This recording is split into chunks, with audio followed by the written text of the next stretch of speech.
આજરોજ તારીખ 15/3/2025ના રોજ બપોરના સમયે બાબુભાઈ ફતેભાઈના ખેતરમાં વીજ વાયર તૂટતા ઘઉંનો પાક બળીને રાખ થઈ જતા ખેડૂતને રાતા પાણીએ રોવાનો વારો આવ્યો છે।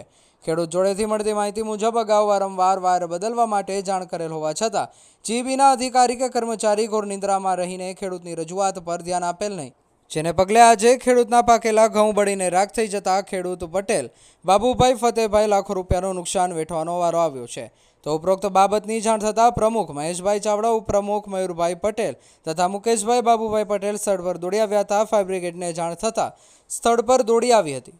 ગ્રામજનોની ખૂબ મહેનતને અંતે આગ પર કાબૂ મેળવવામાં સફળતા મળી હતી, પણ હવે જોવાનું એ રહ્યું કે જીબી નિંદ્રામાંથી ક્યારે જાગશે અને ખેડૂતને ન્યાય આપશે।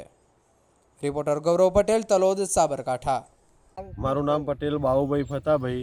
જીબીમાં 8 થી 10 વખત વારંવાર રજૂઆત કરવા છતાં કોઈ પણ કમ્પ્લેનનું સોલ્વ થતી નહીં। લાપરવાહીના લીધે આજે 1.5 થી 2 વીઘા ઘઉં એકદમ સળગી ગયા, પણ આજ સુધી 1.5-2 કલાક થયા પણ હજુ સુધી કોઈ જીબીનો કોઈ અધિકારી આવવા તૈયાર નથી। ખેડૂતને છેલ્લા 3-4 મહિનાથી મહેનત કરી, હાથમાં આવેલો કોડિયો ટૂંકમાં છીનવાઈ ગયો।